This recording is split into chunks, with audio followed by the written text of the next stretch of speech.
Hey, good morning, everyone. Welcome to an episode of Coffee Break with CARD, La Hora del Cafecito sister show. My name is Olivia McDonald, and I would like to welcome you to the show. Our normal lead host, Lourdes, can't be with us this morning. She has another. She has to attend another meeting, but I will do my best to fill large shoes. So, Coffee Break with CARD is a program dedicated to all of those in our community who are living with autism, to their family members, and to all of those who support them. Excuse me. So, please come on in, join us at our virtual table, sign in the comment section below, and let us know if you're having a cup of coffee or tea with us. In today's program, we have the pleasure of interviewing Lisa Bunn, who is one of our board members with the CARD Constituency Board. She will be discussing with us an opportunity for caregivers to learn important safety skills from professionals, as well as how you can teach your loved one with autism these important safety skills. So please join us. We have a lot to talk about. But first, let's start off by introducing you to our coffee break hostesses. As I mentioned, my name is Olivia McDonald. I am a CARD consultant assigned to the early age team. I'm a public health professional and the mother of a very energetic little boy. I also have a younger brother diagnosed with autism. I am joined by my colleagues, Yasmin Castellano. Buenos dias, Yasmin. Buenos dias, Olivia. Good morning, everyone. And Ima Camposano. Buenos dias, Ima. Buenos dias. Good morning. As you know, Yasmin Castellano is an excellent professional in the field of mental health. She's a CARD consultant assigned to the youth group for middle school to young adults. And she is the mother of 3, one of whom is diagnosed with autism. Welcome, Yasmin. Thank you, Olivia. Ima Camposano is an excellent professional in the field of social work and is a CARD consultant assigned to our young adults team. Ima is a mother of 2 and has a physical disability, so she brings an important perspective to our program. Welcome, Ima. Thank you. So before we get started, we do want to review the rules that we want to follow during the show to ensure a safe environment for us all. So please remember to keep an open mind, a positive attitude, and to use respectful language in the comments section. And I also want to reintroduce Lisa for those of you who are maybe coming in a little bit late. So in today's program, we have the pleasure of interviewing Lisa Bunn. She will be discussing with us an opportunity for caregivers to learn important safety skills from professionals, as well as how you can teach your loved one with autism these important safety skills. So go ahead, please join us, and let's get started. Good morning, Lisa. Thank you so much for coming on and being our guest. Can you tell our audience a little bit about yourself? Sure. Good morning. My name is Lisa Bunn. Last year, I retired from the Tampa Police Department as a master police officer with over 20 years of experience. I'm currently working in a part-time capacity at the Achievability Therapy as a guardian liaison. My tie to the autism spectrum disability community is that my firstborn, Elena, was born with autism after she turned 3. And Lisa, what inspired you to create the Keeping Our Kids Safe event? It originated when Elena's lead BCBA with Achievability Therapy at the time reached out to me back in the early part of 2019, asking if I wouldn't mind conducting a parent safety training on keeping children safe due to my experience as a law enforcement officer. After we worked out the specifics on what safety topic she wanted to cover, I asked if she wouldn't mind if Elena's CARD consultant could assist me with the training since your agency offers so many resources. She welcomed it with open arms. After we conducted the safety training with a handful of parents on February 1st of that year, I could see the parents were overwhelmed by the diagnosis. They reminded me of the expression deer in headlights after we finished our presentation.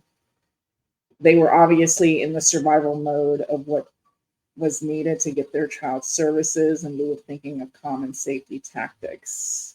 Right then, I knew I needed to expand the training as a community event for the Tampa Bay area.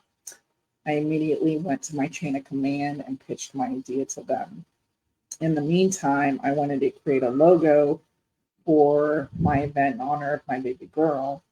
So while my daughter and I were holding hands, I had my neighbor paint them with rainbow colors in all different shapes and sizes to represent all different types of individuals, regardless of their race, gender, disability, or what have you. Then I had her paint a red heart on top of the colors to represent the love that I have for her. And afterwards, I got approval to create the community event, and then I only had 3 weeks to prepare it, and that was the first Keeping Our Kids Safe event. That's hitting the ground running as an understatement. Yeah. I mean, looking back, I'm elated how I did it. I'm just, thank God I was surrounded by great partners, and I had enough practice doing birthday parties with my daughter. So I was like, okay, we'll just pretend it's a birthday party and go from there. Yeah, that's amazing. Lisa, can you tell us how the event is structured and what parents are expected to learn? So basically, we're having the families arrive at 9:15 to sign in at the registration table to receive their pre-ordered food voucher sponsored by your very agency. Thank you, thank you, thank you. If they registered their child in the children's activity area, then they would then sign them into the city of Tampa's Parks and Recreations Department. Afterwards, they would then enter the main conference area and take a seat in the stadium seating in preparation of the safety workshop with myself and a team of experienced presenters. They would then receive an informative safety training via PowerPoint presentation. Once the workshop is dismissed, they will have a break to eat, visit exhibitors, register their child through either the Tampa Police Department Special Needs Registry or the Hillsborough County Sheriff's Office Project Safe Encounter Registry. They can also then visit the first responders rescue equipment that's going to be held outside. And then I'm going to allow parents to resume in the conference area at 1:00 because the Hillsborough County Sheriff's Office is going to be conducting a brief safety net presentation on the usage of their equipment to show what happens if a child elopes, how they find them, so they can actually experience firsthand how that works. After the event, we then translate the PowerPoint presentation into a Spanish version for the community to review and learn from. That sounds like a really amazing opportunity to ask, all those different members who are actively, that's what they do, is help maintain our safety, to be able to learn directly from them. That's very, very cool. I know you've also been working on a video series. What topics will the videos cover? Well, the video series were created as a result of the first Keeping Our Kids Safe event. When a parent had asked me at the very first event, how can I get the same training for my child? I then asked myself, I was like, oof, how do I teach these safety skills to children on the spectrum? I couldn't fathom a room of 100 kids, let alone 10. So since each child on the spectrum learns differently, I could not imagine having a stadium setting. So I kept racking my brain to come up with a solution to provide safety training for children. And one day I observed my daughter watching the show over and over and over again on the tablet. And I then had an aha moment that I needed to create any animated safety videos. Since drownings are one of the leading causes of death in the autism community, swim safety was the first video created because I wanted to avoid drownings. We just finished that video last week.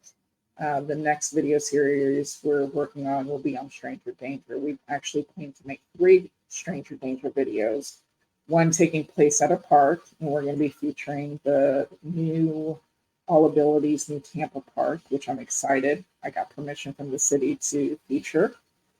The second video is going to be at a play area of a mall. The third video is going to be a scenario of walking home from school. And then our goal is to create an animation video for all of the safety topics that are covered at this event.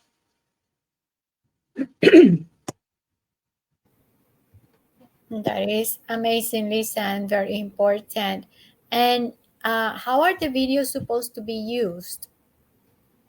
So we made the video similar to the concept of cassettes. Back in the day, we had a side A and a side B. So the side A version will be for the child to watch with their parent or guardian. And the side B will be for the parents to learn and watch safety techniques on how to keep that child safe. That's really cool. Lisa, based on your professional and personal experience, what is your biggest recommendation to other parents who have children with autism? My biggest recommendation Lisa, hold on. Before you answer that question, I did want to just play like a quick clip of what you were saying of like this being like the side A, so that families can kind of see and get an idea of what what that would look like. Yeah, if families want to visit Achievability Therapy's website, on the top right hand corner, there'll be a social media icons. You click on the one that's YouTube and you'll see side A for child and side B for adult. Oh. And this is actually the animators. It's actually me and my daughter in this video. And she's the age 2 to 3 years of age, since that's predominantly the usual age of most drownings. Okay. But I cannot stress it, even if they're an infant, get them in the water, get them swimming lessons, because, I mean, Florida is just surrounded by so many bodies of water. Yeah, that's and you don't really even need the huge bodies of water. I mean, research has shown they can drown in 1 inch of water. I was gonna say, even the bathtub, the toilet. Yeah, the bathtub, anything. Yeah.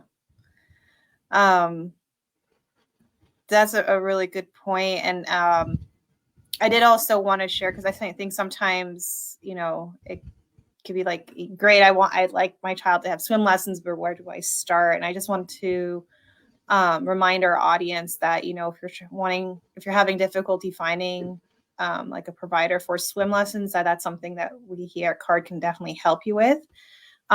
So, you know, please reach out and we can help, you know, get you connected with those local resources. Go ahead and stop sharing that. Is there anything else that you would like to share with our audience? I strongly recommend families making an effort in attending this event, since they will learn so much on how to keep their loved ones safe, even themselves safe. I initially created this just for kids with disabilities, but I have expanded it over the years that it could apply to any child with or without a disability. But they must register at TampaGov/keeping our kids safe. Once they register, we're offering, I should say, your agency is offering complimentary food vouchers for a lunch for the first 100 registrars. And like I said, again, the safety videos can be found on Achievability Therapy's website, the top right-hand corner for the YouTube channel.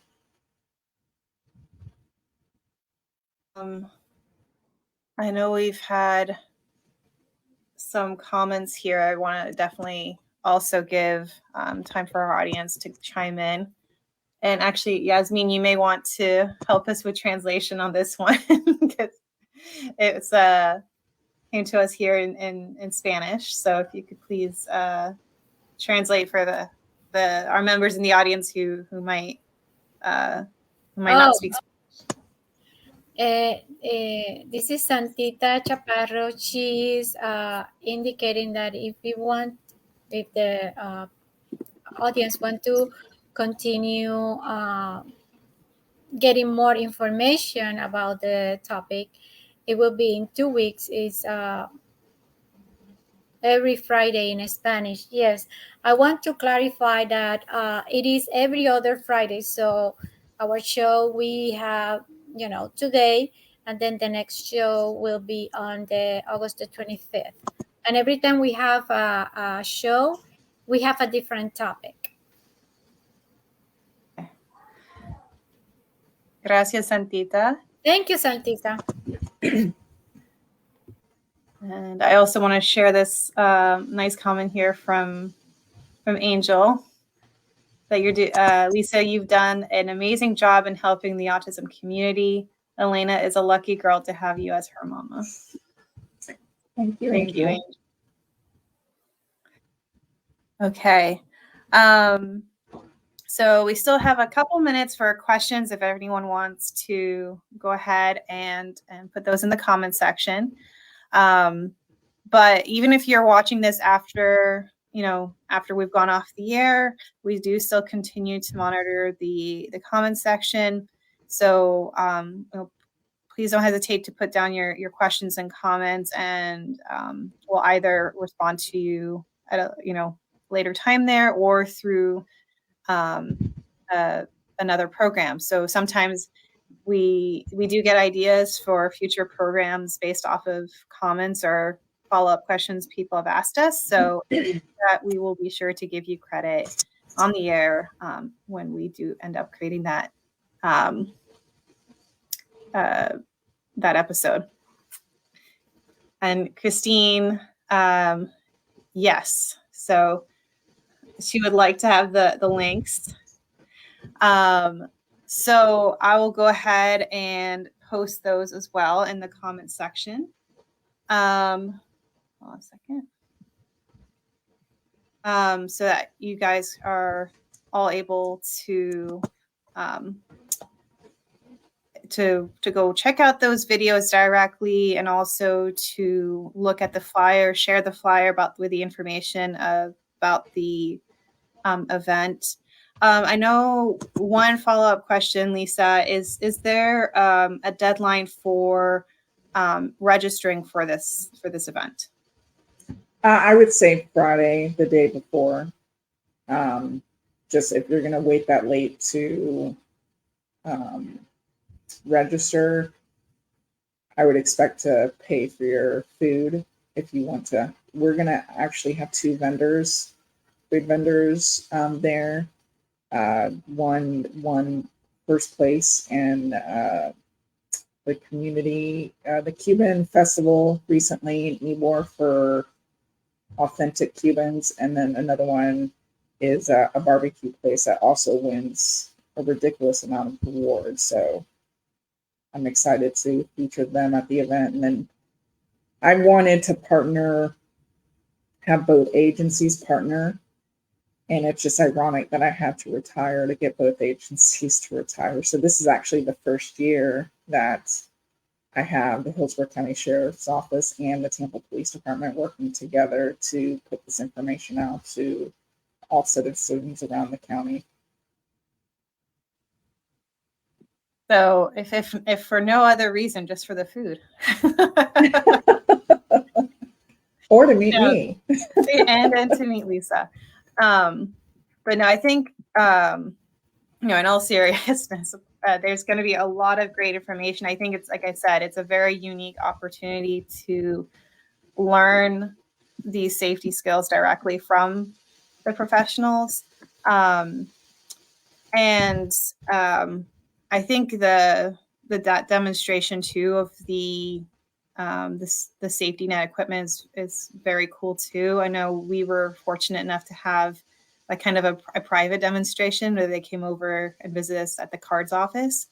I know that's maybe a question that some folks have too, of kind of what's the difference between the equipment of like the safety net equipment and maybe just like a device that, you know, like a GPS tracker that you could buy offline? Well, Safety Net has actually expanded their technology to where it's a GPS tracker now. But one of the demonstrations I believe the sheriff's office is going to show is the old school way where they actually have an antenna. So when I was on the Tampa Police Department, how it was demonstrated, or how we used it, I should say, is you had a safety net operator go in the helicopter, and we called it air service. They would deploy air service, and then they could ping where they're getting the tracking. And then they just go closer, and then they radio to officers to create a radius from that ping. But now with technology, and that's something that I do cover in the presentations, there's so many other avenues that you can use to help if you have a child that is known to elope. Mm-hmm. So they'll learn a lot of different other avenues that they can look into as well. But mostly, you know, the local law enforcement here uses Safety Net. Yeah. And that's a good point too, of like, you know, it's not just one solution. You want to have multiple things in place. Mm-hmm. Christine also wanted to kind of clarify what you were just saying there too, about that there's kind of the two separate devices, and obviously each of them have their own benefits. Yeah. Mm-hmm. Let me just make sure we don't have any other questions or comments before we sign off. But going back to what you're saying, having other options. I know for my daughter, when she was younger, she had sensory issues where she wouldn't wear like a medical bracelet or anything like that. And I had to become creative, and I had custom temporary tattoos made. And I would put them on the back of her arm so she didn't see it. So it didn't bother her. So if somebody came across her and for whatever reason we got separated, they can contact me. But like I said, you got to come to the event, because you know there's different. I present so many. You know, I love the creativity. So if you're interested, you have to be creative. Yeah, that's like rule one of being an autism parent. Yes. So I, you know, if you do end up having a question at a later point after we've gone off the air, please don't hesitate to put it down. We know this topic is incredibly important, so we will definitely get back with you. But you know, before we sign off, I want to again thank Lisa for being our guest and for bringing this really valuable information to our audience. Thank you. You're very welcome.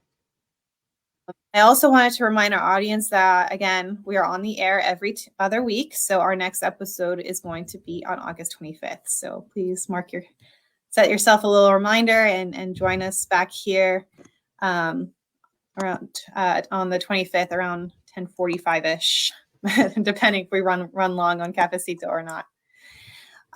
So that brings us to the end of the show. Before we go, I want to ask you for a little favor.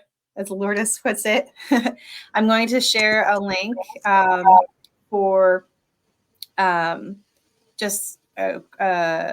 to kind of give us some quick feedback. It's 6 quick questions that we need to do this for every episode.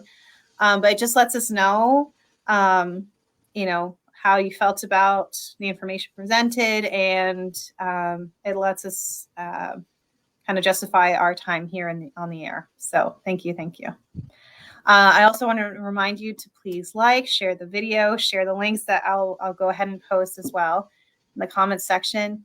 And please, again, every other Friday, 10:45, Join us with your cup of coffee as we spill the beans on important topics related to autism.